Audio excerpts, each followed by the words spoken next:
Hello, 5th and 6th grade. Today we are going on to 9.4 in social studies, and we're moving on to more of the westward expansion and some pretty big significant events that happened in the development of the newfound United States. So we are on page 160 in your textbook, starting at 9.4 from the Gulf of Mexico to the Rocky Mountains. The Louisiana Purchase. The city of New Orleans, which guards the mouth of the Mississippi River, was part of the Louisiana Territory. This land had belonged to Spain, but Spain turned the land over to France. Thomas Jefferson, 1743 to 1826, our third president, offered the French ruler, Napoleon Bonaparte, $2 million for the city of New Orleans. The United States desired this city so American ships could load and trade there freely. To President Jefferson's surprise, Napoleon decided to sell not only New Orleans, but also all of the Louisiana Territory for only $15 million, a small price for so much land. Thomas Jefferson accepted Napoleon's offer and bought the Louisiana Territory in 1803. The Louisiana Purchase more than doubled the size of the United States. In the years to come, the Louisiana Purchase would provide all or part of the land for 15 new states: Louisiana, Arkansas, Missouri, Iowa, Minnesota, North Dakota, South Dakota, Nebraska, Kansas, Oklahoma, Montana, Wyoming, Colorado, New Mexico, and Texas. Exploring the Louisiana Territory. Because hardly anything was known about the land made up in the Louisiana Territory, President Jefferson chose Captain Meriwether Lewis to explore the region. Then, Lewis asked William Clark, brother of George Roger Clark, who fought in the frontier of the War of Independence, to accompany him. Along the way, Lewis and Clark met Indians, but the explorers had a difficult time understanding the tribes' languages. In what is now North Dakota, they fortunately met a French trapper whose wife, Sacagawea, was a Shoshone Indian. Both agreed to go with Lewis and Clark as interpreters and guides. Sacagawea's presence in the group created a more peaceful relation when they encountered Indians. Together, they climbed mountains and crossed rivers until at last they came to the Pacific Ocean. Lewis and Clark returned to Washington, D.C., with good reports to President Jefferson. They presented the president with treasures from their expedition, including animal skins, insect and plant specimens, and even a live prairie dog, a type of squirrel, according to Lewis's list of the items collected. When Americans heard about the vast new territory that Lewis and Clark had explored on their exciting trip, many became eager to move away from the crowded East in search of land and prosperity. Soon, more pioneers began pushing their way west to make new homes on the frontier. The War of 1812. France and England at war. Napoleon Bonaparte, the powerful French soldier who ruled France in the early 1800s, aspired to rule all of Europe. He had agreed to sell the Louisiana Territory to the United States, partly because he needed the money to carry on his wars in Europe. Problems for American ships. Although America lay across the ocean from Europe, she became involved in the war between France and England when English warships began stopping American ships and abducting American soldiers to fight for the British Navy. Soon, hundreds of American sailors had been kidnapped and forced into the British Navy. Neither France nor England respected American ships on the seas. In addition to their problem caused on the sea, British also had violated trade rights with America and stirred up Indians on the frontier. The United States declared war on England in 1812. The War of 1812 between Americans and British lasted for over 2 years. So this is only a handful of years after the American Revolution. We just fought the British. We just earned our independence. And now the British are kidnapping sailors, in order for them to be in their Navy, and they're not holding to the laws put in place for trading between England and America. And that's a big deal because a lot of their income comes from shipping goods from America to England and then getting goods in return. And so America went to war over this. In 1814, the British marched into Washington, D.C., where they burned the new Capitol building and the White House. James Madison, 1751 to 1836, our fourth president, was in office at the time.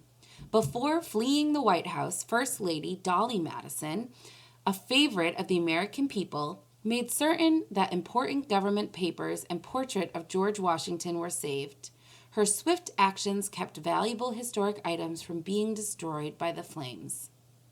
Our national anthem. The British next planned to capture Baltimore, Maryland.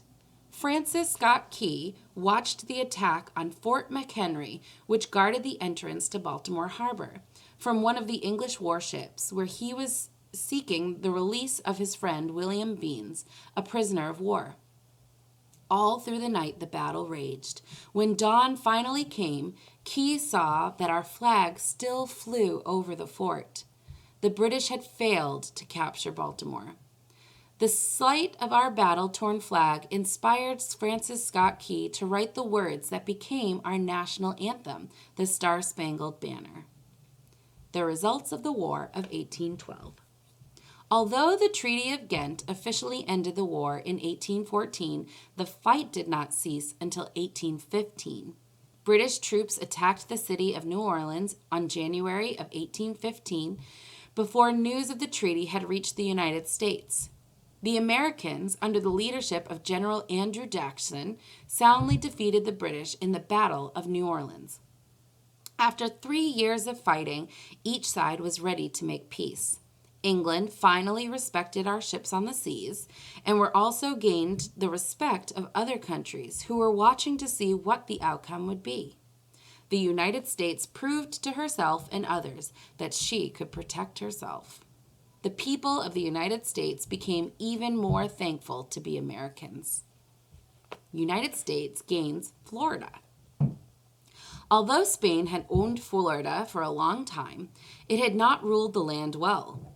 James Monroe, 1758 to 1831, the fifth president of the United States, convinced Spain to turn Florida over to the United States. In return, the United States government agreed to pay $5 million in claims, which Spain owed to the U.S. citizens for damage to property. The Spanish in Florida had attacked settlers in Georgia and Alabama, causing damage to homes and farms. The same treaty, signed in 1819, settled the boundary of the Louisiana Territory between the Spanish and the Mexican territories. The United States, as we know it today, was beginning to come together like a puzzle. The United States wins the South for Mexico.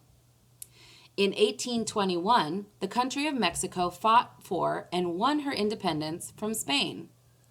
At this time, Texas, New Mexico, Arizona, and California were all part of Mexico. Mexico invites Americans to Texas.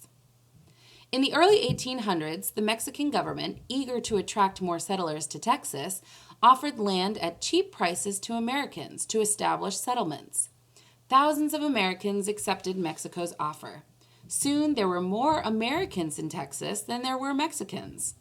The Mexican government, fearing that the Americans might try to take over Texas, decided to stop any more U.S. citizens from coming into Texas. Mexican soldiers were sent to guard the border. Then the Mexican government tried to take away the freedoms of the Americans already living in Texas.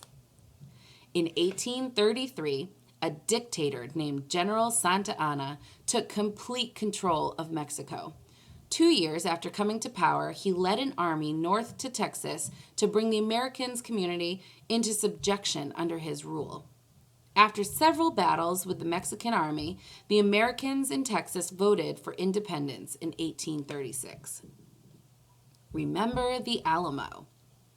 The most heroic and best remembered battle in the Texas struggle for independence took place in San Antonio, Texas, where a group of 187 men gathered inside an old Spanish mission called the Alamo and prepared to fight the Mexican army. The men fought so valiantly for 11 days that the army of 3,000 could not get near the Alamo. Finally, the Texans ran low on ammunition, and the Mexicans poured into the old mission. The men fought courageously until all 187 of them had been killed.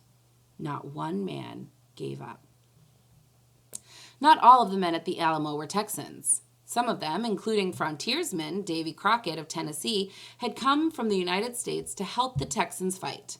Aware that he might not return, Crockett wrote a beautiful poem of farewell to his home and his family, ending with, "Farewell to ye all, in the land of the stranger I rise or I fall." In times of danger, Davy was not afraid. He always said that his life's motto was, "Be always sure you're right, then go ahead." The night before his death, Crockett made his last entry in his diary. March 5th. Pop, pop, pop. Bomb, boom, boom, boom. Throughout the day. No time for memorandums now. Go ahead. Liberty and independence forever. It was for liberty and independence that Davy Crockett and the other men in the Alamo gave their lives. After the battle, the cry, "Remember the Alamo," swept through Texas as men prepared to fight Santa Anna. Texans, led by General Sam Houston, took the Mexican army by surprise at the Battle of San Jacinto and captured Santa Anna himself along with the Mexican army. Texas now considered herself a free nation. The Texans elected Sam Houston to be their president. Texas remained independent until 1845, when she became the 28th state to join the Union. And as we learned before, for those of you that did your research on the Alamo, America didn't want Texas at first as another state because it was a slave state. And at that point, they didn't want to add another slave state to the nation. But eventually, they decided to let Texas come on as a state. The Mexican War. When Texas became a state, Mexico became bitter towards the United States, and a quarrel rose over the boundary line that separated Texas from Mexico. Texas claimed the Rio Grande at her western boundary, while Mexico claimed another boundary gave Texas less land. United States President James K. Polk, 1795 to 1849, sent General Zachary Taylor, who would later become the 12th president, with an army to guard the Rio Grande, which is a big river. Rio Grande means big river, which separates Texas from Mexico. The Mexicans, still claiming this land as theirs, attacked the American army. In the fight, some Americans were killed. The United States then declared war on Mexico. The war with Mexico began in 1846 and lasted for 2 years. Traveling into Mexico, American forces captured Mexico City in 1847. By the time the United States secured San Diego that same year, victory was certain. By the Treaty of Peace, Mexico accepted the Rio Grande as the border between Texas and Mexico, and ceded to the United States the large area of land which makes up the present states of California, Nevada, Utah, parts of Arizona, New Mexico, Wyoming, and Colorado. Americans called the land the Mexican Cession. The United States agreed to pay Mexico $15 million for this land. The Gadsden Purchase. 5 years later, in 1853, the United States bought more land from Mexico. This strip of land, known as the Gadsden Purchase, made up the southern parts of what are now New Mexico and Arizona. The purpose of this purchase was to build a railway throughout the Southwest. So bit by bit, we were able to buy land from Mexico and France and make this country our own, from sea to shining sea, meaning from the Atlantic Ocean to the Pacific Ocean. Questions to answer today in your packet. Identify. Identify the name of the land purchased between the United States and France, which more than doubled the size of the United States. Identify 2 explorers President Jefferson sent to explore the Louisiana Territory. Identify the Shoshone Indian guide who helped these explorers. Identify the war fought in the early 1800s between the Americans and the British. Identify the strip of land purchased by the United States from Mexico to be used as a railway. Think. Who wrote our national anthem and what circumstances inspired him? Who was Davy Crockett? What was his life's motto? In what major battle did he fight and die? So lots of amazing history that formed our nation into what it is today. Next time we'll be going on to 9.5, From Sea to Shining Sea, and we're going to touch on the California Gold Rush.